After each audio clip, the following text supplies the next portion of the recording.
Quem são os filhos do reino? São essas pessoas que se submetem ao Evangelho.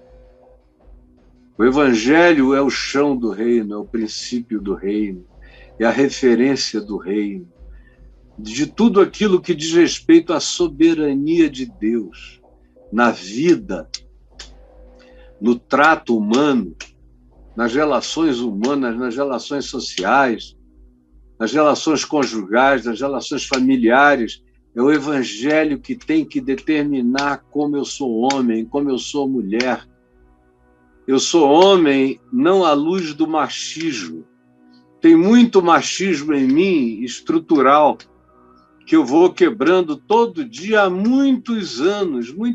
Não começou agora com vidas Black Lives Matter.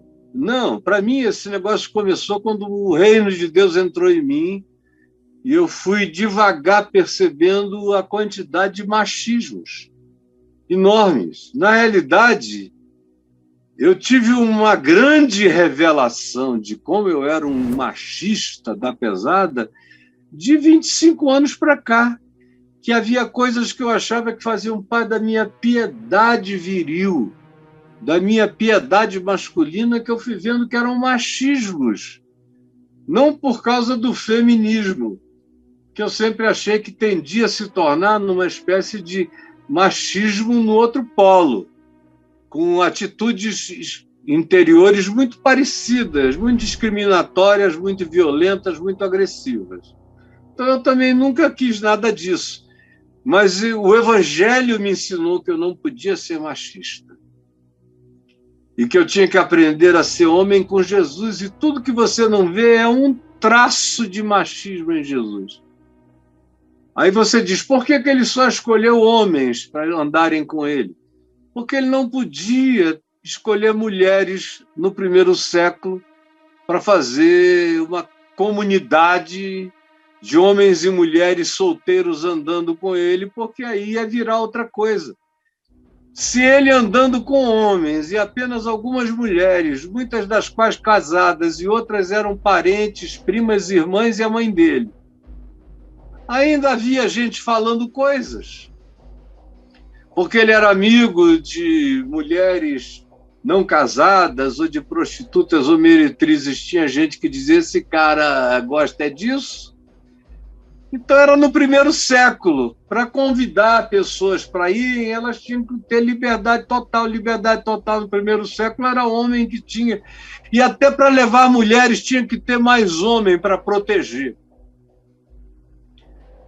Dormiam no escuro, acampavam com pequenas fogueiras e comiam ao relento, dormiam ao relento, lavavam-se em fontes. Tinha que ter cuidado, privacidade. Então, tem um monte de coisas do contexto que explicam a maior presença de homens na vida de Jesus, mas não é porque fosse a prioridade dele. A prioridade dele se manifestou na ressurreição. A prioridade dos humanos se manifestou na cruz. Só mulheres ficaram. E a prioridade de Jesus se manifestou na ressurreição. Foram as mulheres que o viram primeiro e que ouviram primeiro o anúncio da ressurreição e viram primeiro.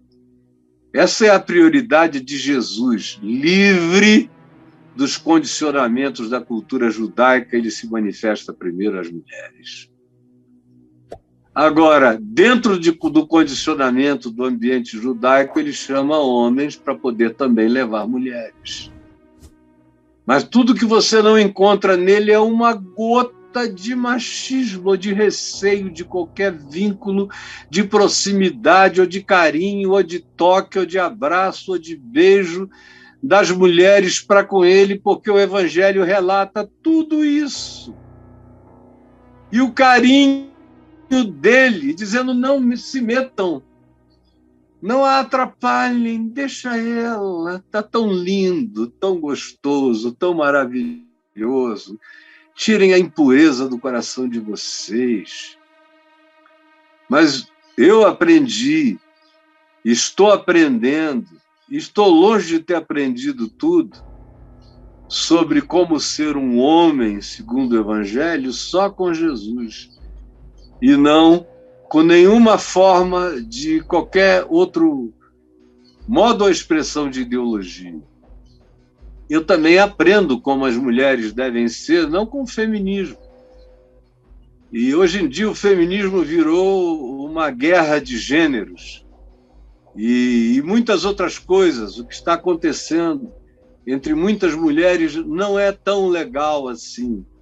E eu trato todas elas com todo silêncio até, com toda deferência, muitas vezes nem concordando com muita coisa, mas eu acho que a repressão foi milenarmente tão esmagadora que elas têm o direito de expressarem o que quiserem, até o dia em que a próxima geração começar a se equilibrar melhor. Por enquanto, está na hora do desarranjo mesmo, da diarreia ideológica. Então, eu ouço com paciência, respeito, porque acho que tem o direito disso, depois de tanto feminicídio, de tanta brutalização, de tanta escravidão, de tanta submissão perversa, de tanto domínio burro, de tanta coisa machista. Elas têm o direito de vomitar isso tudo. Quem não aguentar, que deu fora e fique sem ninguém, porque até elas não aguentam mais os homens e estão preferindo ficar umas com as outras. É um tempo também, é uma hora, é uma era, é uma reação, é uma resposta. Quem não puder entender, vá dormir com esse barulho. Mas eu não aprendo a ser homem com as ideologias do, por exemplo, como ser um Leonardo da Vinci. Eu ganhei aquele livro no ano de 99, achei uma bunda, sim, uma viadagem. Falei, Deus me livre. Eu sou um homem delicado, filho de um pai delicado, de um avô delicado, uma família onde os homens eram delicados. Agora, eu não preciso disso aqui, eu sou um homem. E eu não sou um filho das delicadezas desmunhecadas, eu não faço parte da corte de Luís XIV, Luís XV, nem daquele francesismo abichalhado, daquele período todo do iluminismo. Não, eu tenho as minhas referências, elas vêm do Evangelho. E elas vêm dos homens que mais me inspiraram, que são os da minha família. Homens que eu apresentaria em qualquer sociedade da Terra, porque eles não fariam ninguém passar vergonha. Agora, Jesus é a referência. Aí você diz, e as mulheres? Como é que as mulheres podem ter em Jesus uma referência? Será que a referência das mulheres é Maria? Pode até ser, Maria foi uma mulher do reino. Você lê lá a oração dela, o Magnificat, e você vê que mulher de mente adiantada, que mulher revolucionária. A Maria, mãe de Jesus, não era uma tolinha com uma aureolinha na cabeça. Você vê o nome dos filhos dela, ela só botou o nome de filho revolucionário. Os filhos de Maria, sem ser Jesus, que tem também um nome revolucionário, ele é um Josué, um Yoshua, ele é aquele que salva o povo dos seus pecados e, portanto, tem um papel revolucionário, mas os outros, ela botou o nome de revolucionários políticos. Simão, Judas, são nomes de revolucionários políticos, do tempo dos Macabeus, dos que lutaram contra os Ptolomeus, os Seleustas, os romanos. Foram esses os nomes que inspiraram Maria. Quando você lê no Magnificat, você vê que o ideal dela de mulher é que a justiça viesse para a sociedade, que Deus despedisse vazios os esbanjadores e fartasse de pão os famintos. Agora, a referência para o reino de Deus, para as mulheres, é Jesus também. É Jesus também. É por isso que, para mim, Jesus não é branco, europeu, Jesus não é crespo, Jesus não é liso, Jesus não é preto, Jesus não é amarelo, Jesus não tem cor de olhos, Jesus não tem cor de lábios, Jesus não tem foto, ninguém pintou Jesus, ninguém descreveu Jesus. A única descrição dele é fajuta, de um tal de Publius Lentulus, mentirosa. Então não tem Jesus de cor nenhuma. Jesus tem que ser amado como o Pai, em espírito e em verdade. Essa tentativa de racializar Jesus para poder pregar liberdade e lutar contra o preconceito é desnecessária, não precisa. Jesus já lutou contra, já foi contra todas as formas de discriminação.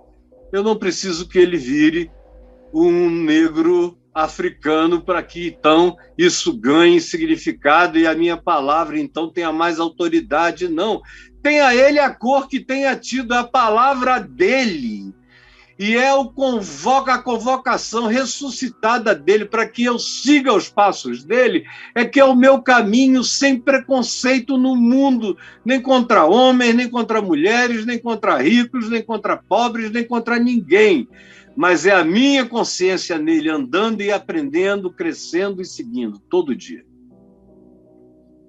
Então, as mulheres têm em Jesus a mesma referência, porque a referência não é sexista, nem é de gênero. A referência é de caráter, a referência é de trato, a referência é de olhar, a referência é de interpretação, a referência é de carinho, é de respeito, a referência é de reverência para com todos os outros e, sobretudo, para com os mais diferentes na nossa sociedade ou em qualquer sociedade. Esses têm que ser os mais cobertos, os mais protegidos, os mais guardados. Era assim que Jesus fazia. Foi assim que Jesus ensinou.